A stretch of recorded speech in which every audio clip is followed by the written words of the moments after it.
तो tumour basically cancer की शुरुआत होती है। कैंसर है लेकिन वो फैला हुआ नहीं है। सेकंड कॉमन कैंसर होता है लेडीज़ में सर्वाइकल कैंसर, यानी कि बच्चेदानी के मुंह का कैंसर। प्लास्टिक की बोतल में हम पानी पीते हैं, उससे प्लास्टिक गर्म धूप में पानी रखा है, उससे माइक्रो प्लास्टिक रिलीज होकर पानी में है। आप सिगरेट का डब्बा उठाते हैं, उसमें कितनी खराब कैंसर की फोटोज बनी होती है, वो देखते हुए भी हम फिर पीते हैं। अपनी बॉडी को छोटी सी भी प्रॉब्लम होगी, आपको छोटा सा साइन देगी, वो आपके अवेयरनेस पे कि आप उसको पकड़ पाते हो या आप उसको इग्नोर करते हो। सब चीज़ से तो हम नहीं बच सकते, लेकिन जिन चीज़ों से बच सकते हैं वो हमारे हाथ में है। हाय, मेरा नाम है हिमांशु और आज जिस टॉपिक पर मैं बात करने जा रहा हूँ, अक्सर उस टॉपिक का नाम सुनने के बाद एक झिझक सी आ जाती है, डर सा बढ़ता है कैंसर के बारे में। और हम जिनसे बात करने जा रहे हैं डॉक्टर अर्पित बंसल, जो कि एक लैप्रोस्कोपिक एंड कैंसर सर्जन है और साथ ही एनवायरनमेंट से बहुत जुड़े रहते हैं। नेचर से जुड़े रहने के लिए उन्होंने बर्ड्स फोटोग्राफी शुरू करी और आज एक नेशनली रिकॉग्नाइज नेम है। जब समाज पे काम करने की बात आती है तो बहुत बड़े सोशलिस्ट भी कह सकते हैं कि लोगों के बीच में जाते उनको अवेयर करना, उनकी बहुत सारी मदद करना और अपने प्रोफेशन से और अपने पर्सनल जीवन से भी उनकी मदद करने में सबसे पहला नाम अगर देखें तो डॉक्टर अर्पित बंसल का आता है। सर बहुत बहुत वेलकम है आप। Thank you. सर, हम आज शुरू करने से पहले सबसे पहले तो कैंसर का नाम सुनते ही लोगों के घबरा से जाते हैं। देखिए, कैंसर टर्म ही ऐसा है, लोगों को इतना डर पैदा हो चुका है सोसाइटी में हर जगह, चाहे वो गरीब हो चाहे वो अमीर हो, कैंसर सुन के हर आदमी डर जाता है।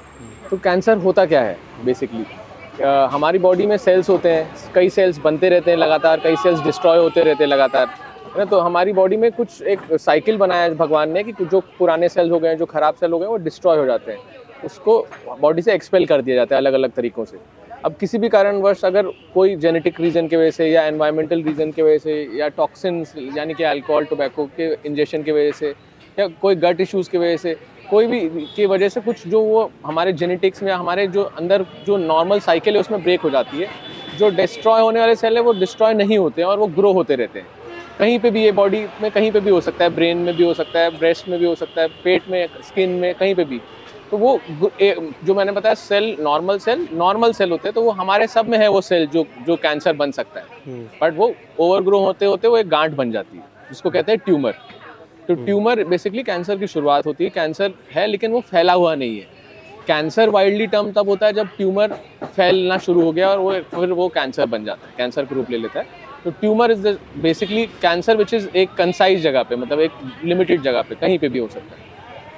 सर, तो ये इसको रोका नहीं जा सकता या पता कैसे करें प्री सिम्टम्स क्या है इसके? ज़रूर रोका जा सकता है, पर उसके लिए देखिए सबसे इम्पोर्टेंट है जो मैं अपने दर्शकों को, आपके दर्शकों को बताना चाहता हूँ कि अपनी बॉडी के लिए अवेयर रहें, है ना। कुछ भी सिम्टम हो तो उसको इग्नोर नहीं करें, है ना। उसमें जैसे क्या होता है, कैंसर के सबसे कॉमन सिम्टम क्या होते हैं? सबसे बड़ी प्रॉब्लम ये है कि कैंसर जल्दी क्यों नहीं पता चलता, क्योंकि कैंसर दर्द नहीं करता है ना। दर्द तब करता है जब वो गांठ जो मैंने बताया बढ़ती जाती है, जिस भी एरिया में है इतनी बड़ी हो जाती है कि आजू बाजू के स्ट्रक्चर्स को, आजू बाजू की नसों को, आजू बाजू के नर्व्स को, आजू बाजू के ऑर्गन्स को प्रेशर देती है, तब दर्द होता है।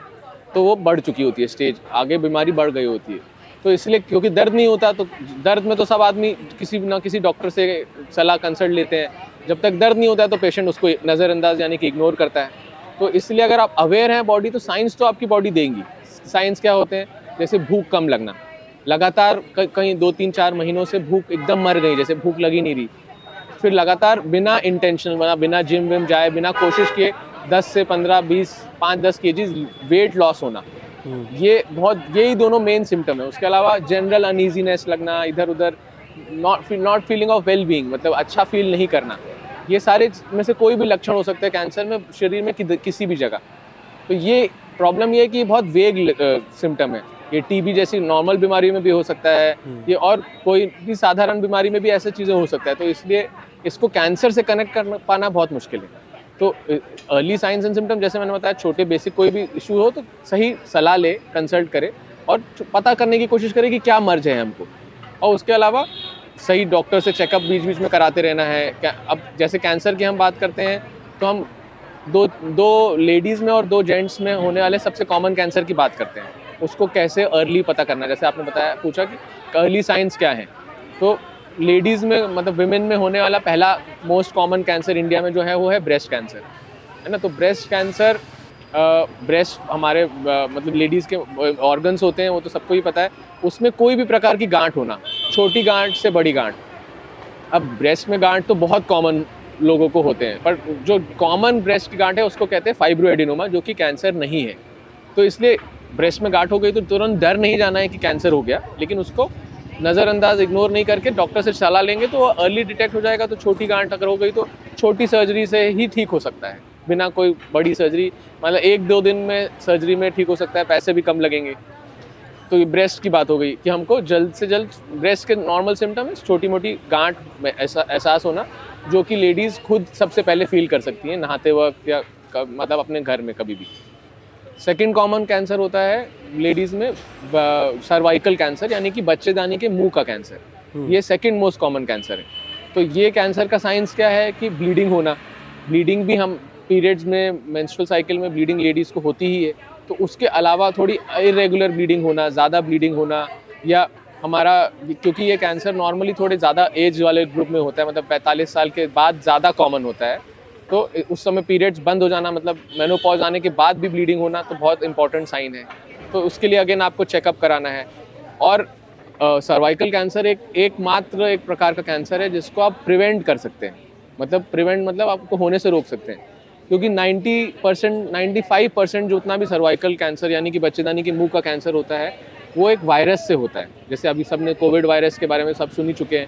इसी तरह ह्यूमन पैप्लोमा वायरस होता है, जो कि एक सेक्सुअली ट्रांसमिटेड वायरस है, लेकिन not only with sexual intercourse, मतलब वो संबंध बनाने के अलावा भी थोड़े इंटीमेट कॉन्टैक्ट्स और मतलब छूआछूत वाली टाइप सिमिलर चीज़ों से भी थोड़ा थोड़ा होता है ह्यूमन पैप्लोमा वायरस। तो वो बहुत ही आम है और वो बहुत कॉमन है, मतलब मान लीजिए बहुत परसेंटेज लोगों को, 60-70% लोगों को भी हो सकता है। हाँ, ये है, बहुत कॉमन है लोगों के बीच में। नहीं तो ये, लेकिन लोगों को पता नहीं चलता है। तो ये थोड़ा हमारे को इंटीमेट एरियाज़, हमारे प्राइवेट पार्ट एरियाज़ की हाइजीन मेंटेन करना और उसकी साफ़ सफाई रखना, और अगर कुछ भी जलन है, कुछ भी डिस्चार्ज है, तो आपके गायनेकोलॉजिस्ट से कंसल्ट करना। इसके कुछ सिंपल टेस्ट होते हैं जो कि साथ, जैसे पैप स्मीयर टेस्ट एक नाम का टेस्ट है, तो नीचे से ओपीडी में आप कोई भी अच्छे गायनेकोलॉजिस्ट के पास जाके करा सकते हैं। सरकारी में भी बहुत फ्री में ही होता है, और वैसे भी प्राइवेट हॉस्पिटल्स में भी बहुत ज़्यादा पैसा नहीं लगता, 500-600-700 रुपये का टेस्ट है। तो उससे एक पता चल जाता है कि ये वायरस है कि नहीं हमारे अंदर, और कभी कभी इस वायरस की वजह से कैंसर की शुरुआत हो चुकी है कि नहीं, ये भी पता चल सकता है। सर, इसके बीच में एक मतलब सवाल है, कहेंगे कि पब्लिक टॉयलेट पे जाने पे या पब्लिक प्लेस पे जाने पे कई बार वहाँ पे साफ़ सफाई नहीं होती है, मतलब मोस्टली टाइम पे तो नहीं होती है। तो वहाँ पे जब आप अगर गए हैं तो कैसे उसको मैनेज करें? उससे तो बहुत ज़्यादा पॉसिबिलिटीज़ है। डेफिनेटली पॉसिबल है ना। उससे यूरिन इन्फेक्शन ज़्यादा होते हैं, पर ह्यूमन पैप्लोमा वायरस के भी चांसेस हैं उससे होना डेफिनेटली। तो उसमें एक तो हाइजीन मेंटेन करना, और उसमें हम इंडियन, हमारा जो सिस्टम होता है वो ज़्यादा, इंडियन पॉट वाला जो सिस्टम है वो वेस्टर्न से डेफिनेटली बेहतर है, क्योंकि वेस्टर्न में आप कॉन्टैक्ट करते हैं सीट के साथ, और इंडियन में तो आप कॉन्टैक्ट नहीं करते। तो उस सिलसिले में हमारे पुराने ज़माने वाले इंडियन सिस्टम बेटर है। तो हाइजीन मेंटेन करना is the only solution for that, और मतलब साफ़ सफाई रखना, और अगर आप हैं तो वहाँ टिश्यू पेपर या किसी से सीट साफ़ करके तब बैठे, ये सारी चीज़ें कर सकते हैं। तो इस पे एक चीज़ और आ गई, हाँ, कि इंडियन पॉट जो है वो ज़्यादा बेनिफिशियल है। डेफिनेटली इंडियन पॉट ज़्यादा बेनिफिशियल, क्योंकि जैसे मैंने आपने कई वीडियोस मेरे और भी देखे होंगे पाइल संबंधित, हाँ। या मोशन के एरिया में संबंधित। हमारा जो मोशन का एरिया होता है वहाँ मसल्स होती है, इसी तरह हमारा जो बच्चेदानी वाला यूट्रस को अंदर होल्ड करता है उसके लिए मसल्स होती है। तो जब हम इंडियन में सीखते थे, जो हमारे सारे पूर्वजों ने सिखाया है, हमारा बेसिकली नेचुरल सिस्टम तो वही है। तो हम स्क्वाट करके बैठते थे, हम स्क्वाट करते मतलब पैर नीचे बैठ के बैठते थे। तो उससे हमारे पेरिनियल एरिया के, हमारे यूट्रस के आसपास, हमारे मोशन करने वाली जगह के आसपास की मसल्स में ताकत रहती थी। यहाँ तक कि 80-80 साल की लेडीज़ भी पुरानी होंगी तो वो अभी भी आराम से बैठ सकती हैं। और अब यंग जनरेशन को आप देखेंगे जो कि वेस्टर्न पॉट में हमेशा बैठते हैं, वो तो कुर्सी जैसे बैठते हैं, उसमें वो मसल्स कभी यूज ही नहीं होती हैं। मतलब हर आदमी तो जिम नहीं जाता है ना, 90% लोग तो जिम नहीं जाते हैं, तो उनके लिए, लेकिन अगर वो इंडियन पॉट यूज़ कर रहे हैं तो वो मसल्स तो भी यूज़ हो रही हैं, उस मसल्स स्ट्रेंथनिंग हो रही है। लेकिन अगर आप वेस्टर्न यूज़ कर रहे हैं तो वो एकदम वीक है, वो आपकी मसल्स वीक हैं, तो हर प्रकार के इश्यूज़ हो सकते हैं उससे रिलेटेड। सर, अगर खाना खाने में भी कुछ चीज़ें ध्यान देनी चाहिए, उससे भी होता है कैंसर? ज़रूर होता है। देखिए बहुत सारे टॉक्सिन्स होते हैं, है ना, कोई, और एक्चुअली आजकल तो बहुत सारे माइक्रो प्लास्टिक्स हैं। जहाँ हम एनवायरनमेंट की जहाँ तक बात करें, प्लास्टिक, आप सबको पता है कि सिंगल यूज़ प्लास्टिक को फेंकना, प्लास्टिक को रिसाइकिल करना ही चाहिए, बट हम तो भी हर चीज़ में हमारे अराउंड आप कोई पैकेज मंगाएंगे अमेजोन से, कोई डिलीवरी मंगाएंगे, कोई सामान खरीदेंगे, सब पन्नी में मिलता है या प्लास्टिक में मिलता है। तो उसको डिस्ट्रॉय होकर कुछ छोटे छोटे पार्टिकल्स प्लास्टिक के, जिसको कहते हैं माइक्रो प्लास्टिक्स, वो हमारे हर जगह है। मतलब वो हमारे सॉइल में है, वो हमारे यहाँ तक कि फ्रूट में है, हम कुछ खाना खाते हैं उसके अंदर भी है, क्योंकि प्लांट्स के माइक्रो प्लास्टिक हम बात कर रहे हैं जो कि आप आंख से नहीं देख सकते। Micro plastic. माइक्रो प्लास्टिक तो वो बेसिकली पानी में भी मिला हो सकता है। प्लास्टिक की बोतल में हम पानी पीते हैं, उससे प्लास्टिक, गर्म धूप में पानी रखा है, उससे माइक्रो प्लास्टिक रिलीज होकर पानी में है। तो माइक्रो प्लास्टिक एक बहुत ही मुश्किल और बहुत ही डेंजरस एनवायरमेंटल टॉक्सिन है, जिसकी ज़्यादा स्टडीज़ ही नहीं हुई है अभी तक। और ये बहुत कार्सिनोजेनिक है, मतलब कैंसर कॉजिंग है। इस तरह के और भी टॉक्सिन्स हैं। पेस्टिसाइड्स हम यूज़ करते हैं हमारे फार्मिंग में, और वो पेस्टिसाइड्स वगैरह भी बहुत डेंजरस है। वो सब एक केमिकल्स है जो कि कैंसर, जैसे ब्लैडर के कई अलग अलग एरिया के कैंसर ये सब पेस्टिसाइड यूज़ करने से हो सकते हैं।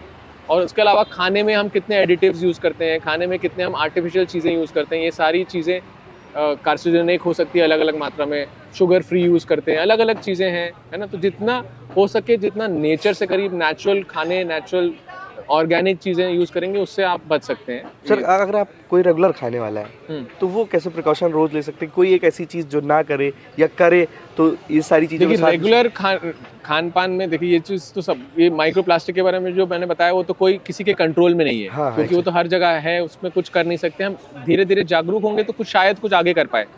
बट रेगुलर खान पान में तो चीज़ें हैं कि चाय कॉफ़ी जैसी चीज़ें हैं वो तो सब पीते हैं। तो चाय कॉफ़ी पिए, उसके बिना तो नहीं चल सकता जीवन, लेकिन कम मात्रा में पिए। मतलब 1 या 2 कप से ज़्यादा नहीं पीना चाहिए चाय कॉफ़ी। प्लस अपनी बॉडी को समझना होता है, हमारी बॉडी में क्या, जैसे मैंने शुरुआत में ही बताया था कि हमको अपनी बॉडी से अवेयर रहना है। पाइल्स हो गया या कोई भी प्रॉब्लम हो गई, बॉडी आपको साइन दे देगा। अगर आपने मिर्च वाला खाना खाया, बहुत ज़्यादा ऑयली और तेल वाला, तो अगले दिन आपको पेट में दर्द होगा, अगले दिन आपको मोशन करने में दिक्कत होगी।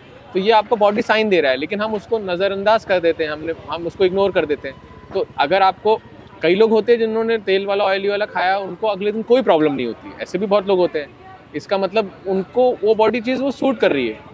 कम लोग होंगे जिनको बहुत ऑयली और बहुत फैटी सूट करेगा, बट साइंस तो बॉडी देगा। या जलन होगी, या दर्द होगा, या यूरिन में प्रॉब्लम होगी, या अच्छा फील नहीं होगा, खाने के बाद ब्लोटिंग होगी, खाने के बाद पेट फूला फूला लगेगा, उल्टी जैसे लगेगा, ये भी कोई भी चीज़ें हो सकती हैं। तो ये, क्योंकि ये यूनिवर्सल चीज़ नहीं है कि चाय गलत है, कॉफ़ी गलत है ना, ये कुछ तेल या ऑयली चीज़ें ज़्यादा खाना गलत है।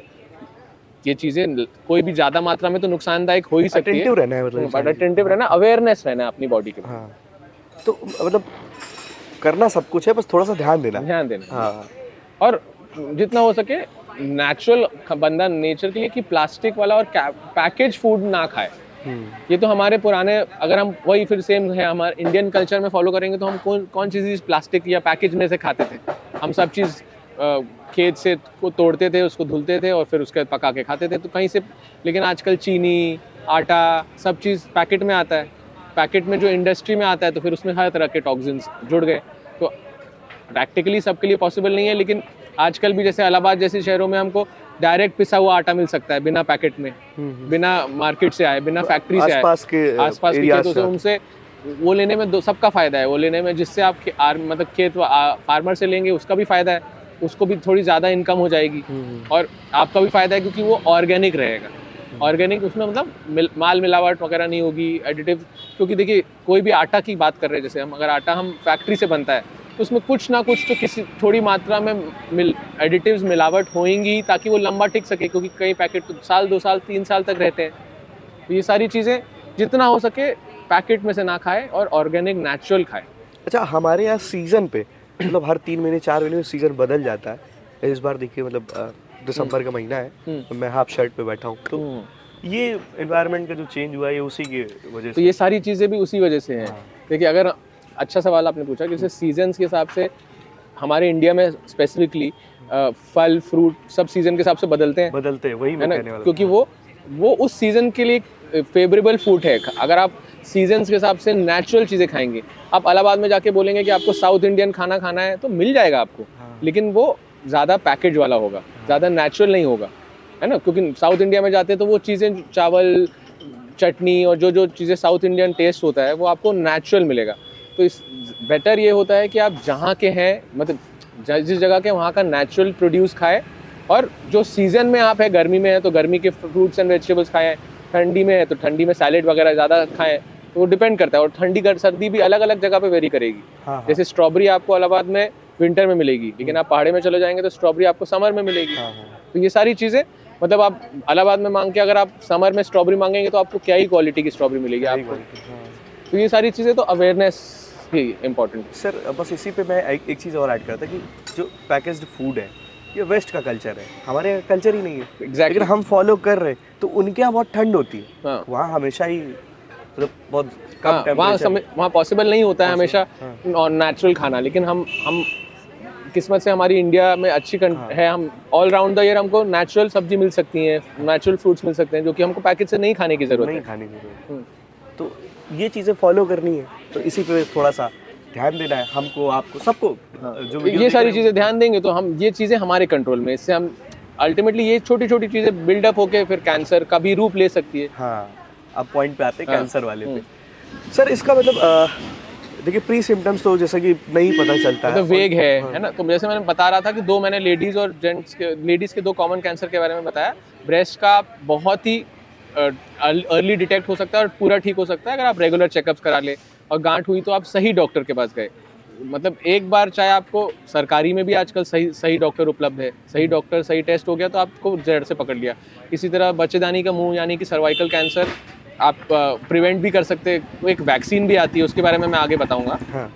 और ये एकमात्र कैंसर है बाय द वे जिसकी वैक्सीन द्वारा कैंसर से बच सकते हैं। एकमात्र बॉडी का कैंसर है ये। ब्रेस्ट कैंसर नहीं, सर्वाइकल यानी कि बच्चेदानी के मुंह का कैंसर। और अब टॉपिक उठाया तो बात कर ही लेते हैं अभी। हाँ। तो सर्वाइकल कैंसर जैसे मैंने बताया 90% 95% के ऊपर वो उस वायरस से होता है, ह्यूमन पैप्लोमा वायरस, जो कि संबंध बनाने से अनहाइजीन एरिया से फैलता है। ये वायरस से एक तो सर्वाइकल कैंसर होता है यानी कि बच्चेदानी मुंह का कैंसर, उसके अलावा एनस रेक्टम मतलब हमारे लैटिन की नीचे वाली जगहें का कैंसर, हमारे और लेडीज़ के वजाइना वाला मतलब प्राइवेट पार्ट्स का कैंसर, लिंग का कैंसर आदमियों में, मेल में, यहाँ की किसी प्रकार के मुंह और ओरल कैविटी के कैंसर भी इस वायरस द्वारा होते हैं, ह्यूमन पैप्लोमा वायरस। तो ये वैक्सीन इसके लिए एक आती है इस वायरस के लिए, जो कि इंडिया में अभी इतनी फेमस इसलिए नहीं हो पाई है। ये वैक्सीन आए हुए 30 साल हो चुके हैं। 30 साल हो गए? हाँ, 30 साल हो चुके हैं। हमारे हॉस्पिटल में जीवन ज्योति में हमने 25 साल पहले शुरू की और 25 साल पहले आज भी लोग आते हैं जिन्होंने 25 साल पहले ये वैक्सीन लगाई थी इलाहाबाद में। हाँ। है ना। और इंडिया के बाहर तो 40 साल हो चुके हैं वैक्सीन। तो ये नई वैक्सीन नहीं है कि इसका कोई टेस्ट नहीं हुआ है, साइड इफेक्ट नहीं टेस्ट हुए हैं। बट ये वैक्सीन से अगर आपने सही समय पे लगा लिया तो आपकी ह्यूमन पैप्लोमा वायरस रिलेटेड सारे कैंसर से आपका बचाव हो सकता है। तो इसका सही टाइम क्या है इस तो वैक्सीन? ह्यूमन पैप्लोमा वायरस से मतलब सिर्फ बच्चेदानी का नहीं, जैसे मैंने और जो कैंसर बताया उससे भी बचा सकते हैं। तो इस वैक्सीन का सही समय है सेक्सुअल लाइफ शुरू करने से पहले, यानी कि 15 साल के नीचे वो सबसे सही समय है। मतलब अगर आपने वो 15 साल के नीचे के बच्चों को लगा दिया, और जैसे मैंने बताया लिंग में भी होता है, ओरल कैविटी में होता है, तो ये आदमियों को भी लग सकता है। पहले मिसकंसेप्शन था कि सिर्फ लेडीज़ के लिए लगता है ये वैक्सीन, लेकिन ये आदमियों को भी लग सकता है, बच्चों को, लड़कों को भी लग सकता है। तो 15 साल के पहले तो 2 ही डोज लगती है वैक्सीन की, तो उससे भी पैसे भी बचत होते हैं, सही होता है।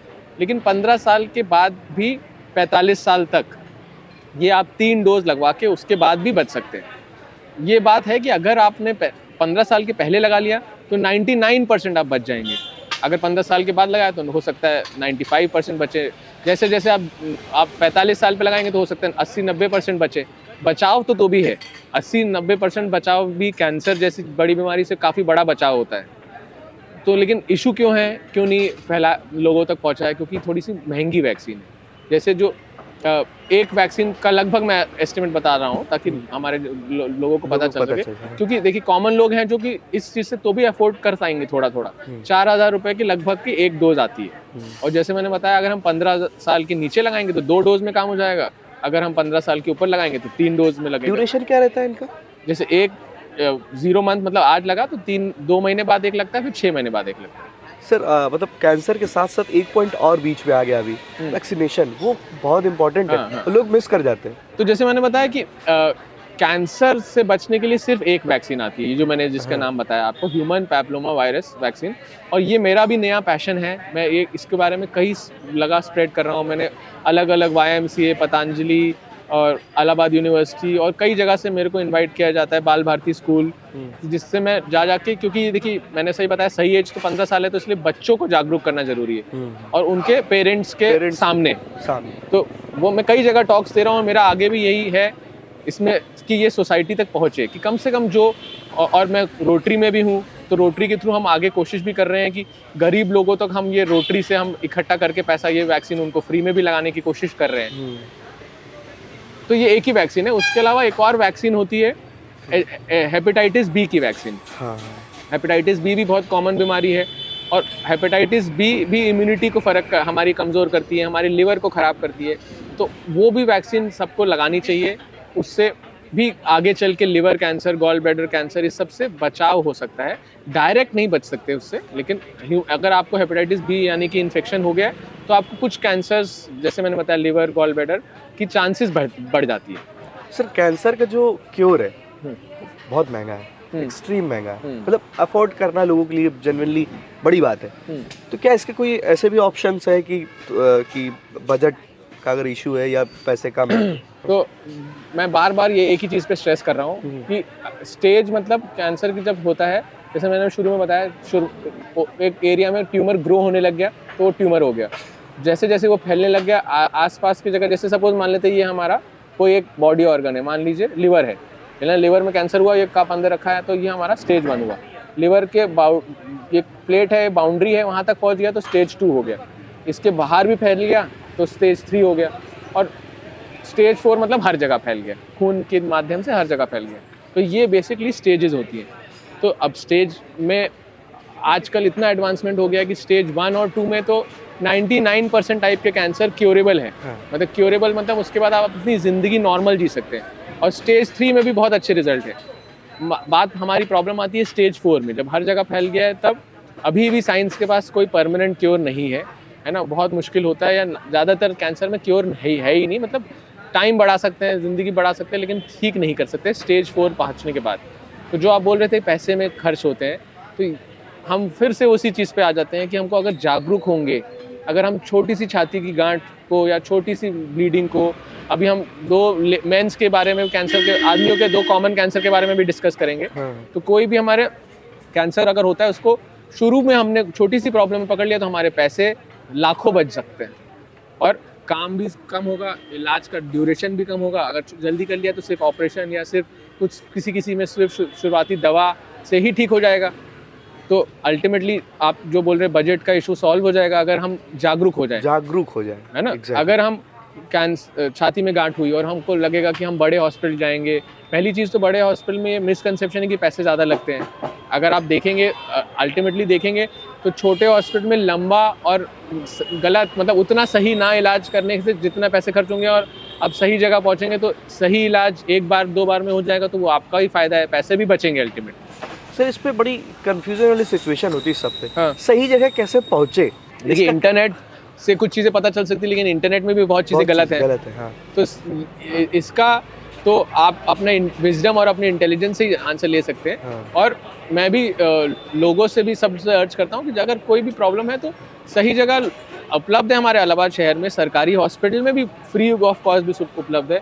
मैं भी एक कैंसर सर्जन हूँ, और मैं कई मतलब ओपीडी में देखने के लिए अगर कोई नीडी कभी भी मेरे पास आता है और उसके पास पैसा नहीं है, मैं फ्री में भी ओपीडी में कभी भी कैंसर, मतलब ऐसा नहीं कि एक कोई पर्टिकुलर दिन है, अगर कोई सच्ची में किसी को ज़रूरत है, या मैं तो ऑनलाइन भी मेरे पास इंस्टाग्राम, यूट्यूब मेरे वीडियोस कई डालते रहता हूँ, तो उसमें भी लोग मेरे को फ्री में भी दिन भर में 100-5 बार फ़ोन करते रहते हैं कि इसमें कुछ एडवाइस कर दीजिए। तो मैं फ्री एडवाइस देने के लिए हमेशा अवेलेबल हूँ अपना जितना टाइम के हिसाब से। बट ओपीडी में भी मैं देख रहा हूँ 25-50 पेशेंट सपोज देख रहा हूँ, और 2 पेशेंट बीच में आ गए कि बहुत गरीब है सर, फीस नहीं है, तो मैं ऐसे किसी भी पेशेंट को कभी वापस नहीं करता हूँ। कम से कम देख लेता हूँ, एडवाइस दे देता हूँ, उसके बाद फिर ऑब्वियसली पूरा इलाज तो फ्री मेरे पास पॉसिबल नहीं है, लेकिन उसके लिए गाइड किया जा सकता है जो भी बेस्ट हो सकता है। हाँ जी जी। तो अगर आप जीवन ज्योति पहुँचते या अर्पित बंसल सर के पास पहुँचते हैं, तो अगर कोई इशू है तो वो रिजॉल्व हो जाएगा। मतलब जब मैं खुला बोल रहा हूँ कि अगर जीवन ज्योति में कोई कभी भी कोई कैंसर का पेशेंट आए, और अगर पैसे की कोई वजह, मतलब ओपीडी में, तो मैं उनको फ्री में ज़रूर देख लूँगा। हाँ सर, इसके बाद बात आती है कि एक बार अगर कैंसर ठीक हो गया, पहले पता चल गया, क्या दोबारा हो सकता है? जैसे आपने बताया कि बजट का इशू है, तो जैसे जैसे अगर स्टेज लेट होती गई तो फिर हमको कैंसर के बेसिकली 3-4 ट्रीटमेंट होते हैं। एक ट्रीटमेंट होता है कि कैंसर की, जैसे मैंने बताया गांठ कहीं है, सर्जरी, सर्जरी मतलब जो कैंसर है, तो कैंसर जैसे मैंने बताया फैलने वाली चीज़ है, बढ़ती रहती है बहुत तेज़ में। तो कैंसर का इलाज में जैसे सपोज ये फिर से बात करते हैं, ये अगर ये कप हमारा कैंसर है तो उसमें अलग अलग प्रकार में 2 से 5 सेंटीमीटर की हमको मार्जिन लेके निकालना पड़ता है। मतलब ये कैंसर है लेकिन हम निकालेंगे यहाँ तक, है ना, जो भी जहाँ भी जिस भी एरिया का कैंसर है, ताकि वो फैले नहीं। क्योंकि क्यों हम करते हैं, क्योंकि ये तो हमको इतना दिख रहा है, हम बड़ी बड़ी मशीनों से लैप्रोस्कोपी से कर रहे हैं, उसमें हमको मैग्नीफाई होकर दिख रहा है, लेकिन मैग्नीफाई होकर भी इतना दिख रहा है। उसके बाद भी कुछ होता है माइक्रो इन्वेजन, जो कि माइक्रोस्कोपिक दिखेगा, तो हम माइक्रोस्कोपिक तो नहीं देख सकते। तो जो हम एक्स्ट्रा मार्जिन लेते हैं वो इसलिए लेता है कि अगर माइक्रोस्कोपी से मतलब जो हमको नहीं भी दिख रहा है तो वो भी अगर फैला हो तो वो भी निकल जाए। ये हो गया सर्जरी की बात। तो सर्जरी में हमको मार्जिन लेके एक्स्ट्रा थोड़ा निकालना पड़ता है, चाहे मुंह का हो गया, चाहे किसी भी एरिया का हो गया। दूसरा ट्रीटमेंट उसका होता है कीमोथेरेपी। सबने वर्ड सुना होगा थोड़ा थोड़ा। कीमोथेरेपी मतलब इंजेक्शंस, मतलब कुछ स्पेशल इंजेक्शंस आते हैं जिससे कैंसर जो बढ़ने वाले सेल है उनकी दवा से मर जाते हैं, कम हो जाते हैं, ग्रोथ कम हो जाती है, कैंसर सिकुड़ जाता है। ज़्यादातर कैंसर सिर्फ कीमोथेरेपी से ख़त्म नहीं किया जा सकता, लेकिन उसको कंट्रोल किया जा सकता है, उसको कम किया जा सकता है, ताकि आगे रेडिएशन या सर्जरी हम करा सकें। और कैंसर कम होने के लिए कीमोथेरेपी बहुत अच्छी चीज़ है, लेकिन कीमोथेरेपी के तमाम साइड इफ़ेक्ट भी है, क्योंकि वो एक ऐसी दवा है जो कैंसर जैसी मतलब बहुत fast growing cells, basically cancer में जो सेल होते हैं उसको फास्ट ग्रोइंग सेल कहते हैं, मतलब बहुत ही तेज़ बढ़ने वाले सेल को भी मार रही है। तो वो वैसी सेल मारने वाली दवा ऑब्वियसली हमारे नेचुरल बॉडी के सेल, नॉर्मल सेल को भी मारती है। तो ये कुछ कीमोथेरेपी की साइड इफ़ेक्ट है, जिसको आपको सही डॉक्टर के अंदर आप रहेंगे तो उसको भी साइड इफ़ेक्ट भी मैनेज कर सकते हैं। अब कीमोथेरेपी ऐसी चीज़ है कि कई चीज़ों में हम अवॉइड नहीं कर सकते, तो उसका साइड इफ़ेक्ट मैनेज करके ट्रीटमेंट देना होता है। तीसरी चीज़ होती है कैंसर के ट्रीटमेंट में रेडिएशन, यानी कि सिकाई। वो कई जगह के कैंसर होता है जहाँ सर्जरी नहीं संभव है या कीमोथेरेपी से उतना रिस्पांस उम्मीद नहीं है, तो उस एरिया में हम एक्सरे, जैसे एक्सरे हम करते हैं तो उसमें रेडिएशन निकल के उसका एक फ़ोटो खिंच जाता है, उसी तरह से हम टारगेटेड जहाँ कैंसर है वहाँ हाई पावर की एक्सरे टाइप की और नई नई एक मशीनें हैं, उसके द्वारा हम रेडिएशन देते, सिकाई देते, यानी कि वो कैंसर वाले एरिया को जला देते, तो वो कैंसर उससे भी मर सकता है। और फिर और नई नई ट्रीटमेंट आ रही है जिसको कहते हैं इम्यूनोथेरेपी। कुछ ड्रग्स आते हैं जो हमारे इम्यून सिस्टम को एडवांस कर देते हैं, जिससे कि हमारे इम्यून सिस्टम को ताकत देते हैं कि वो कैंसर वाले सेल को मार दे। तो ये इम्यूनोथेरेपी, ये लेटेस्ट ट्रीटमेंट है, नए ट्रीटमेंट है। और कई कई चीज़ें, ट्रायल्स, नई चीज़ें होती रह रही हैं। तो अब कॉस्ट क्यों बढ़ जाता है, जैसे जैसे स्टेज बढ़ेगी वैसे वैसे इनके, जैसे नॉर्मल अगर आपने स्टेज 1 में कर लिया, सिंपल कैंसर है, तो सिर्फ एक स्टेज यानी कि कीमो मोस्ट लाइकली सर्जरी से भी ठीक हो सकता है। अगर स्टेज 2 में किया तो आपको सर्जरी, अगर आपने करा भी ली, ठीक भी कर लिया, तो सर्जरी के साथ कीमो भी कराना पड़ेगा, तो कीमोथेरेपी के पैसे बढ़ गए। अब स्टेज 3 में करा, सपोज ये मैं एक बड़ा गाइडेंस दे रहा हूँ, अलग अलग बीमारी का अलग अलग नियम के हिसाब से, गाइडलाइंस के हिसाब से काम होता है। स्टेज बढ़ गए और बढ़ गई तो हमको सर्जरी भी करनी पड़ेगी, कीमोथेरेपी भी करना पड़ेगा, रेडिएशन भी करना पड़ेगा, और बढ़ गई तो फिर इम्यूनोथेरेपी भी करना पड़ेगा। तो जैसे जैसे हमारा काम बढ़ता गया वैसे वैसे ऑब्वियसली पैसे बढ़ जाएंगे। और सर्जरी जैसे बढ़ेगी तो फिर उसके कॉम्प्लेक्सिटीज़ बढ़ती जाएगी, लंबी सर्जरी होगी 1 घंटे से।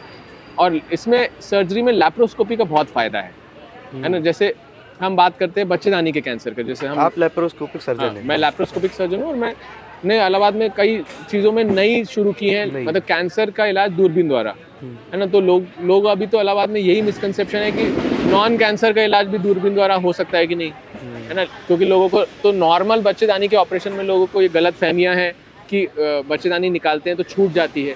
ये सारी मिसकंसेप्शंस, गलत फहमियाँ फिर उसलिए है क्योंकि लोगों को अवेयरनेस नहीं है।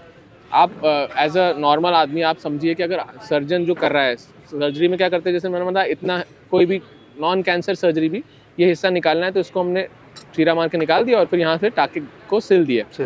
तो अगर हमको अभी दिख रहा है और हमने किया, अगर हम इसको जी हमारे दूर है और उसको हमने माइक्रोस्कोप से और बड़े बड़े कैमरे में, बड़ी स्क्रीन में देख के किया, तो सर्जन करने वाले को और महीनता से दिखेगा और फाइन दिखेगा और अच्छा दिखेगा, तो काम और अच्छा होगा। अगर आप सही यूजेज सामान यूज़ कर रहे हैं तो। अब देखिए, लो क्वालिटी की काम की मैं बात नहीं कर रहा हूँ, मैं सही क्वालिटी की काम की बात कर रहा हूँ, तो उससे अच्छा दिखेगा, तो छूटने का कोई सवाल ही नहीं है। कैंसर या नॉन कैंसर कोई भी ऑपरेशन अगर दूरबीन द्वारा हो रहे हैं, बल्कि बेहतर होगा, और जो टाँके लगेंगे और महीनता से लगेंगे। तो और प्लस दूरबीन द्वारा में चीरफाड़ नहीं हो रहा है, तो हम जो प्रकृति का दिया हुआ हमारा शरीर है उससे हम चीरफाड़ कम कर रहे हैं, उसमें हम चोट कम पहुँचा रहे हैं, तो ब्लीडिंग नहीं होती है, तो रिकवरी जल्दी होगी, तो सब चीज़ से फ़ायदे है। कैंसर में भी हम बच्चेदानी का जो कैंसर का ऑपरेशन दूरबीन द्वारा करते हैं, वो मरीज़ 2 दिन में उठ के ठीक हो जाता है। और एक और फ़ायदा है कैंसर दूरबीन द्वारा में कि कई जगह का कैंसर, जैसे मैंने बताया कि सर्जरी के अलावा कीमोथेरेपी भी देनी पड़ती है। सिर्फ सर्जरी कभी कभी इलाज नहीं होता है। तो अगर हम चीरे वाले ऑपरेशन करेंगे तो हम सर्जरी करेंगे, पेशेंट का कैंसर हमने निकाल दिया और उसके बाद फिर टाँके वाके लगा दिए। लेकिन आपको भी पता है सर्जरी के बाद टाँके में बड़ा ऑपरेशन है, 4 घंटे का ऑपरेशन था, तो घाव भरने में 15-20 दिन, 1 महीना, 1.5 महीना भी लग सकता है। तो वो जब तक घाव नहीं भरेगा तब तक हम आगे का इलाज नहीं कर सकते, यानी कि कीमोथेरेपी। तो उतना टाइम जो माइक्रोस्कोपिक जो छुपे हुए कैंसर होंगे वो बढ़ते जाएंगे, तो फिर वो चांसेस वो वीक हो जाएंगी। यही अगर हम दूरबीन द्वारा करते हैं, फॉर एग्जांपल कैंसर का इलाज, फॉर एग्जांपल बच्चेदानी का, तो हमने अगर ऑपरेशन आज किया तो 48 घंटे में मैंने बताया पेशेंट उठ के ठीक हो जाएगी, चलने फिरने लगेगी। हफ्ते 10 दिन में पेशेंट के सारे टाँके वाके सब घाव भर जाएंगे। तो अगर आगे कुछ होना है, कीमोथेरेपी या रेडिएशन या फॉलोअप या कोई भी चीज़, तो वो जल्दी होगी तो पेशेंट के लिए और बेहतर है। अवेयर होना बहुत इंपॉर्टेंट है। डेफिनेटली, हाँ, कि आपको चीज़ें पता होनी चाहिए, और पता होने के अवेयर आप होंगे, जल्दी पकड़ेंगे, सही डॉक्टर को दिखाएंगे तो आपके पैसे भी बचेंगे, आपको सही ट्रीटमेंट भी मिलेगा और आप जल्दी डिटेक्ट भी कर लोगे तो पूरा ठीक भी हो जाओगे। तो कैंसर से कुल मिला के डरने की कोई बात नहीं है। कैंसर के बारे में आप जानिए, जैसे मेरे भी कई भी मैं वीडियोस बनाते रहता हूँ, हम लोग मिलके भी कई वीडियोस बनाते रहते हैं, जागरूकता फैलाने के लिए, लोगों को तो सही चीज़ें बताने के लिए। 2 आदमियों के कॉमन सबसे कैंसर क्या है? ओरल और लंग कैंसर, मुंह का, गले का और लंग कैंसर, और दूसरा कॉमन कैंसर है प्रोस्टेट कैंसर। तो थोड़ा थोड़ा मैं दोनों के बारे में बता देता हूँ। ओरल कैंसर और लंग कैंसर का नंबर 1 कॉज है स्मोकिंग, है ना। तो उस 90% केसेस में ओरल कैंसर हुआ, मुंह का कोई भी हिस्से का कैंसर या फेफड़ों का यानी कि लंग का कैंसर, स्मोकिंग रिलेटेड ही होता है, क्योंकि टोबैको बहुत ही बड़ा डेंजरस कैंसर कॉजिंग इसमें चीज़ है। और उसमें भी गुटखा और ये सब चीज़ें जो हमारी देसी हम लोग खाते हैं, उसमें ये प्रॉब्लम होता है कि वो एक जगह इकट्ठा करके मुंह के कोने में रख लेते हैं, बहुत लोगों को ये भी है, उससे बहुत जल्दी होता है कैंसर। वो आदत नहीं है। पहली चीज़ तो तंबाकू खाना ही नहीं चाहिए या स्मोकिंग करनी ही नहीं चाहिए, पर जो उसमें चूना और पता नहीं, मेरे को तो पता नहीं, पर जो लोग चीज़ें मिला के एक कोने में रखते हैं, एक मुंह के कोने में, उस एरिया में कैंसर बहुत जल्दी फैलता है।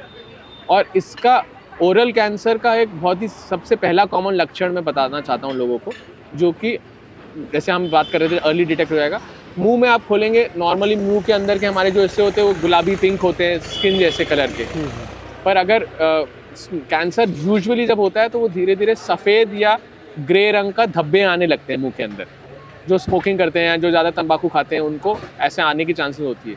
उसको कहते हैं ल्यूकोप्लेकिया। उस सफ़ेद और काले, सफ़ेद, ब्राउन, ग्रे धब्बे अपने मुंह के अंदर, जीभ के अंदर, मुंह में कहीं पे भी हो सकते हैं। उनको आप पानी से पोंछने की कोशिश करेंगे, कपड़े से पोंछने की कोशिश करेंगे तो नहीं पूछेंगे। अगर ऐसा लग रहा है तो आप ज़रूर आपके डॉक्टर को संबंध करें। वो ल्यूकोप्लेकिया कहते हैं। ल्यूकोप्लेकिया कैंसर नहीं है, लेकिन कैंसर की शुरुआत है। तो उसको अगर हम उस समय भी नहीं जागेंगे तो वो बहुत हाई पॉसिबिलिटी है कि वो कैंसर का रूप ले लेगा। तो ये हो गया ल्यूकोप्लेकिया, एक बहुत कॉमन सिम्टम। और इसीलिए मैंने बताया स्मोकिंग, तो ये कैंसर तो हम खुद कर रहे हैं अपने आप को। हमारे मतलब ऐसा नहीं है, बहुत सारे कुछ लोग हैं जो कि स्मोकिंग नहीं करते, उनको भी होता है। ये भी एक बहुत कॉमन सवाल है। स्मोकिंग से भी होता है। पैसिव स्मोकिंग, एनवायरमेंटल टॉक्सिन्स, और प्लस मैंने बताया कुछ, जैसे मैंने बोला अलग अलग तरीके से होते हैं। जैसे मैं बात कर रहा था ह्यूमन पैप्लोमा वायरस, कुछ कैंसर होते हैं जो एकदम स्मोकिंग से रिलेटेड ही नहीं होते। तो जितने सब चीज़ से तो हम नहीं बच सकते, लेकिन जिन चीज़ों से बच सकते वो हमारे हाथ में है। आप सिगरेट का डब्बा उठाते हैं, उसमें कितनी घनेनी कितनी ख़राब कैंसर की फ़ोटोज़ बनी होती है, वो देखते हुए भी हम फिर पीते हैं। लोग जो पीने वाले पीते हैं, तो उसका मतलब वो खतरा तो उनको पता है, या नहीं पता है तो या तो आंख बंद करके पी रहे हैं। और तो ओरल कैंसर भी का भी पूरा अच्छा इलाज है, जैसे मैंने बताया था, सर्जरी, रेडिएशन, कीमोथेरेपी। बट अगर जल्दी पकड़ ले और स्मोकिंग ना करे तो 90% तो बच ही जाएंगे कैंसर से। दूसरा कॉमन सबसे कैंसर होता है आदमियों में, तो प्रोस्टेट कैंसर। प्रोस्टेट एक हमारा ऑर्गन है हमारे पेशाब की थैली के पास में, जो कि नॉर्मल हर मेल में होता है, और उम्र के साथ वो उसका मतलब साइज़ बढ़ता है। ये नॉर्मल है, जब से इंसान इस धरती पे आया तब से ये नॉर्मल प्रक्रिया है। नॉर्मल प्रोस्टेट ग्राम का साइज़ 10 से 15 ग्राम होता है, मतलब वेट। और जैसे जैसे एज बढ़ती है तो वो 10, 15, 20 ग्राम होने लगता है। जब 20 ग्राम के ऊपर होता है तो उसका साइंस एंड सिम्टम शुरू होते हैं, मतलब उसकी तकलीफ़ें शुरू होती है। 40-45 साल के ऊपर क्या कॉमन तकलीफ़ है कि रात को बार बार पेशाब लगना, बार बार पेशाब में उठना, पेशाब करने जाना तो एक जल्दी से नहीं हो पाना, पेशाब करने के बाद लगना कि पूरी हुई नहीं है, वापस जाने की सेंसेशन होनी, ये सारी सिम्टम्स है। और ये प्रोस्टेट का बढ़ना को कैंसर नहीं है, ये कॉमन बीमारी है जिसको कहते हैं बेनाइन हाइपरट्रोफी ऑफ प्रोस्टेट, है ना। ये बेनाइन है, ये कैंसर नहीं है। इसी तरह के सिमिलर साइंस होते हैं कैंसर के भी, प्रोस्टेट कैंसर के भी। तो अगर ऐसे आपके साइंस है तो आप सही तरह में चेक करा देंगे। 90% तो वो कैंसर नहीं होगा, लेकिन अगर कैंसर होगा तो उसको सही तरह से ट्रीटमेंट भी कर सकते हैं। अच्छा सर, अगर किसी को हो चुका है कैंसर, उसका ठीक हो गया, उसको पहले स्टेज पे दूसरे स्टेज पे पता चल गया, तो क्या लाइफ में दोबारा भी होने के उसके चांसेस है? तो पोस्ट ट्रीटमेंट उसे क्या लेना है, प्रिकॉशन क्या लेना है? देखिए, ये फिर से डिपेंड करेगा, एक तो कहाँ का कैंसर है ऑब्वियसली, और कौन सी स्टेज में डिटेक्ट हुआ। स्टेज 1 में अगर हुआ है और ट्रीटमेंट कराया है और तो कम चांसेस है वापस होने की, और उसके लिए फॉलोअप ज़रूरी है। जैसे सपोज़ कोई भी गांठ थी, हमने सही समय पे निकाल दी, स्टेज 1 में था, तो उसमें मैंने बताया कि सिर्फ सर्जरी ट्रीटमेंट भी कभी कभी हो सकता है बिना कीमोथेरेपी वगैरह। तो वैसे कैंसर को वापस होने के चांसेस कम है, बट कैंसर का ट्रीटमेंट होने के बाद, पेशेंट एकदम ठीक होने के बाद, हर कैंसर के इंटरनेशनल गाइडलाइंस है कि जैसे हमको 3-3 महीने में डॉक्टर को दिखाना है, पहले 1 साल तक 3-3 महीने में दिखाना है, या पहले 2 साल में 3-3 महीने तक दिखाना है, फिर तीसरे से 5वें साल तक 6-6 महीने में दिखाना है, और फिर 5 से 10 साल में साल में 1 बार दिखाना है। तो ये फॉलोअप कहते हैं। फॉलोअप क्यों कहते हैं? कि जस्ट इन केस वापस आ रहा है तो फिर से जल्दी पकड़ के फिर से ठीक कर सकें, है ना। अगर स्टेज 2 में कराया है या स्टेज 3 या जो भी, मतलब अगर साथ में आपने कीमोथेरेपी लगाई है तो उसका फॉलोअप पीरियड वेरी करेगा। ब्रेस्ट कैंसर का अलग है, सर्वाइकल कैंसर का अलग है, मुंह के कैंसर का अलग है। तो कोई भी कैंसर दोबारा क्यों हो सकता है ना, क्योंकि जैसे मैंने बताया, कैंसर सेल है, एक जगह से शुरू होते हैं, सेल तो बहुत छोटे छोटे होते हैं। हाँ। तो वो फैलना शुरू करते हैं, बढ़ते रहते हैं और फैलना शुरू करते हैं, और आसपास हमारी हर जगह तो खून की नसें हैं ही, तो उसमें से कुछ सेल टूट के खून की नस में अगर चला गया तो खून तो पूरे शरीर में है, वो एक बार खून की नस में अगर कैंसर सेल आ गया तो वो तो कहीं पे भी जा सकता है। तो इसीलिए अगर स्टेज 2 से शुरू, स्टेज 2 या स्टेज 2 तक आगे पहुंच गया है कैंसर, तो नॉर्मली वो खून में पहुंच गया है, खून के माध्यम से वो शरीर में कहीं भी पहुंच सकता है। इसलिए उस स्थिति में नॉर्मली हमको सर्जरी के अलावा कुछ और भी ट्रीटमेंट करना पड़ सकता है, यानी कि कीमोथेरेपी, या कभी कभी मुंह से खाने वाली भी कीमोथेरेपी या इम्यूनोथेरेपी। तो इम्पॉर्टेंट ये है कि सर्जरी अगर आपको बताया या कीमोथेरेपी बताया, तो उसके जो भी पहलू हैं कैंसर के ट्रीटमेंट के, जो मैंने पहले भी बताया 3-4, वो आपका कैंसर का ट्रीटमेंट सही माध्यम से वहीं होता है जहाँ तीनों चारों डॉक्टर डिस्कस करके फाइनल प्लान बनाएं, है ना। सिर्फ सर्जरी नहीं, सर्जरी, रेडिएशन, कीमोथेरेपी, क्या क्या चाहिए, कैसे कैसे चाहिए, वो प्लान पेशेंट के सामने प्रेजेंट हो जाना चाहिए कि ये पहले सर्जरी होगी, फिर 3 महीने कीमोथेरेपी चलेगी, फिर 3 महीने रेडिएशन चलेगा, फॉर एग्जांपल। तो उसको एक तो पूरा करना है, अगर वापस होने से बचना है तो पूरा करना है, और उसके बाद फॉलोअप में जैसे जैसे आपको, जैसे मैंने बताया, 2 से 5 साल तक अपने चेकअप वगैरह फॉलोअप करते रहे। सर, इस पे जेनेटिक चीज़ें भी इफेक्ट करती हैं, मतलब कैंसर पे? बहुत, मैंने शुरू में भी बोला था, जेनेटिक कॉज एक बहुत कॉमन कॉज है कैंसर का होना। जैसे breast cancer, ovarian cancer, males में प्रोस्टेट कैंसर, और अलग अलग कैंसर के जेनेटिक्स में इश्यूज अगर होते हैं, मतलब यानी कि आपके फादर के साइड या आपके मदर के साइड किसी को, या मदर की फैमिली, फादर की फैमिली को किसी को, तो वो जीन्स हमारे डीएनए में आते हैं, हम डिसेंडेंट्स हैं, तो उसके थ्रू वो कैंसर होने की चांसेस बहुत बढ़ जाती है। जैसे फॉर एग्जांपल ब्रेस्ट कैंसर में अगर जेनेटिक हिस्ट्री है तो वो आपके कुछ उसके जेनेटिक टेस्ट भी आते हैं। अगर जेनेटिक हिस्ट्री है आपकी मदर को या आपके फादर को, तो आपको मतलब 20, 25, 30 साल से ही आपको सही डॉक्टर से, यहाँ तक कि कभी कभी तो बचपन के एज में ही हम चेकअप करा लेना चाहिए जेनेटिक का। जेनेटिक टेस्ट थोड़े महंगे होते हैं, है ना, लेकिन कॉस्ट अलग अलग है, डिपेंड करता है कौन सा टेस्ट क्या कराना है। जेनेटिक में सब तो नहीं करा लेंगे, जिसको जो लगेगा या जिसकी जो हिस्ट्री होगी उस हिसाब से उसको वो टेस्ट रिकमेंड किया जा सकता है। तो जेनेटिक टेस्ट बहुत इंपॉर्टेंट है, और जेनेटिक हिस्ट्री बहुत इंपॉर्टेंट है कैंसर के लिए। सर, डॉक्टर अरविंद बंसल का क्या पीओवी है इस पे कि टेस्ट होने चाहिए, और अगर इलाहाबाद में कराने तब डॉक्टर बंसल क्या कहते हैं और कैसे कराएंगे? देखिए, जेनेटिक टेस्ट से लेके सारे टेस्ट एडवांस से एडवांस इलाहाबाद में हमारे पास और अलग अलग जगहों पे भी उपलब्ध है। तो लेकिन कैंसर के लिए कोई एक स्टैंडर्ड टेस्ट नहीं है कि एक टेस्ट करा लिया तो हर कैंसर से आप बच सकते हैं। कैंसर के जो टेस्ट होने चाहिए वो आपने सही पूछा कि वो आएंगे, वो patient to patient, person to person vary करेगा। अगर 20-25 साल का पर्सन बंदा कोई आता है देखने चेकअप कराने होल बॉडी चेकअप कैंसर के लिए, तो उसमें कुछ सिंपल टेस्ट हो सकते हैं, अल्ट्रासाउंड, अगर उसको कोई प्रॉब्लम है तो उस हिसाब से, कोई जेनेटिक हिस्ट्री है तो उस हिसाब से, अगर कोई हिस्ट्री नहीं है, वो सिर्फ स्मोकर है और उसके लिए कराना चाहता है तो उस बेसिक टेस्ट हो सकते हैं। तो अलग अलग पर्सन से और उस उम्र की एज में लड़का या लड़की या लेडी या जेंट्स में क्या कैंसर होने के चांसेस है, हिस्ट्री लेके, और सिम्टम वाइज कोई इशू है या स्मोकिंग की हिस्ट्री है या अल्कोहल ज़्यादा पीते हैं, वो सब हिस्ट्री वाइज लेके उन लोगों में क्या संभव है, उस हिसाब से हर प्रकार के अलग अलग टेस्ट अवेलेबल है। जैसे आजकल कई ब्लड टेस्ट भी अवेलेबल हैं जिनको कहते हैं ट्यूमर मार्कर्स।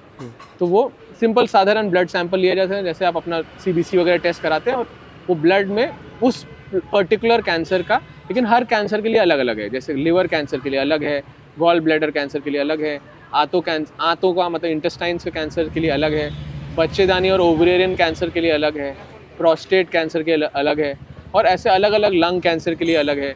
तो अलग अलग प्रकार के कैंसर के लिए अलग अलग ट्यूमर मार्कर टेस्ट है, जो कि ऐसा नहीं है कि अगर नॉर्मल आया तो 100% बच गए, लेकिन अगर बड़ा हुआ आया तो 90% आपको चांसेस है, और नहीं बड़ा आया हुआ है तो 90% चांसेस नहीं है। तो ये कुछ टेस्ट हैं, लेकिन यंग एज में तो ऐसा कोई फुल टेस्ट नहीं है जो सब टेस्ट करा लेना चाहिए। जैसे जैसे एज बढ़ती जाती है, कुछ टेस्ट हैं 40-45 के बाद, कुछ तो एनुअल टेस्ट सबको कराने ही चाहिए।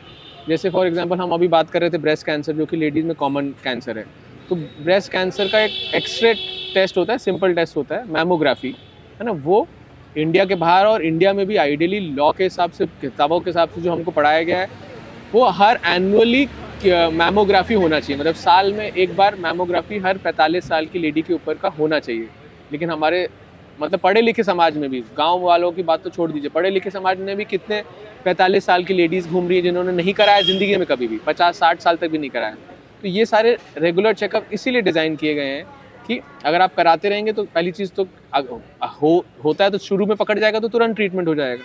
तो एक, और इस तरह के हर के लिए अलग अलग, जैसे सर्वाइकल कैंसर हम बात कर रहे थे तो उसके लिए पैप स्मीयर मैंने बताया भी था, उसके लिए भी 45 साल के बाद कुछ नियम है, हर साल नहीं तो हर 2-3 साल में करा सकते हैं वो टेस्ट। तो उससे पता चल जाएगा कि आपके अंदर वो वायरस है कि नहीं, कैंसर होने की चांसेस है कि नहीं। तो कुल मिला के आज जो बात हमने डॉक्टर बंसल से करी, उस पर ये समझ में आया कि किसी भी चीज़ से पहली बात तो डरना नहीं है, दूसरी चीज़ हमेशा अपना ध्यान रखना है, थोड़ा सा अटेंटिव रहना है, अवेयर रहना है, और सही जगह पर पहुंचना है। तो कैंसर से लड़ सकते हैं, कैंसर से जीत सकते हैं, और बहुत सारे एग्जाम्पल हमारे आसपास हैं जो अवेयर रहे, जिन्होंने सही ट्रीटमेंट लिया, सही जगह से ट्रीटमेंट लिया।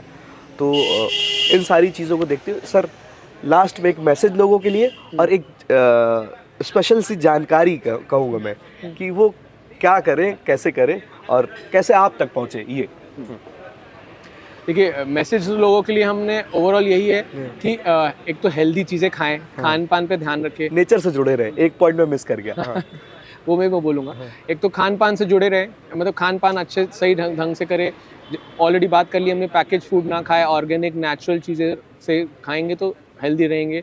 टॉक्सिन्स जितना हो सके, स्मोकिंग, तंबाकू, अल्कोहल और भी तमाम ड्रग्स वगैरह से बचे रहें। तो और एनवायरमेंटल टॉक्सिन्स से तो हम हर जगह से नहीं बच सकते, पोल्यूशन वगैरह, धीरे धीरे चीज़ें कम मतलब अपना रेगुलर हेल्दी जिए और डरे नहीं, और ज़रूरत पड़ने पे अपने चेकअप्स कराते रहें और अपनी बॉडी से जागरूक रहें। अपनी बॉडी को छोटी सी भी प्रॉब्लम होगी, आपको छोटा सा साइन देगी, वो आपके अवेयरनेस पे कि आप उसको पकड़ पाते हो या आप उसको इग्नोर करते हो। और तीसरी चीज़, अपना काम प्रोफेशन जो भी करते रहें, नेचर से ज़रूर जुड़े रहें, क्योंकि उससे वो आपको ग्राउंडेड रखता है। नेचर आपको पेशेंस सिखाता है, बहुत सारी अच्छी चीज़ें सिखाता है, और आपको ग्राउंडेड रखता है, और आपको प्रकृति मतलब नेचर से जोड़ के रखता है। अल्टीमेटली देखेंगे तो प्लास्टिक और टेबल कुर्सी छोड़ के हमारे पास जितनी चीज़ें आसपास सब नेचर है ना। हवा में भी कितने ऑर्गेनिजम्स हैं, ज़मीन में भी कितने ऑर्गेनिज्म हैं, आसमान में कितने बर्ड्स हैं, और हमको अपने अर्थ में अगर बैलेंस रखना है तो हमको नेचर के साथ रहना है। नेचर के अगेंस्ट रखने से ही ग्लोबल वार्मिंग और तमाम प्रॉब्लम्स हो रही है, जिसके वजह से अल्टीमेटली टॉक्सिन्स और बहुत सारी बीमारियां हो रही हैं, कोविड, कैंसर के अलावा भी। तो कुछ इस तरीके से आज हमने डॉक्टर अर्पित बंसल सर से बात करी, बहुत सारी इन्फॉर्मेशन निकल कर आई, और बहुत सारी ऐसी चीज़ें हैं जिनको हम अक्सर इग्नोर करते थे। तो सबसे पहले आपको इग्नोर नहीं करना है, दूसरी चीज़ नेचर के साथ कनेक्टेड रहना है, अपना ख्याल रखना है, अपनों का ख्याल रखना है और अपनी बॉडी के प्रति बहुत अवेयर रहना है। और कैंसर जैसी बीमारी जो है वो अर्ली स्टेज पे जब आपको पता चल जाती है तो बहुत सस्ते में उसका इलाज भी हो सकता है और बहुत जल्दी आप ठीक हो सकते हैं। तो कुल मिला के अपना ख्याल रखना है, अपनों का ख्याल रखना है, अपने आसपास एनवायरनमेंट का भी ख्याल रखना है। तो कैसी लगी ये वीडियो आप कमेंट करके हमें बताएं और क्या इन्फॉर्मेशन आप जानना चाहते हैं तो पर्सनली आप डॉक्टर अर्पित बंसल के इंस्टाग्राम पर, फेसबुक पर जाकर उनसे भी पूछ सकते हैं या इस कमेंट बॉक्स पे भी पूछ सकते हैं। धन्यवाद।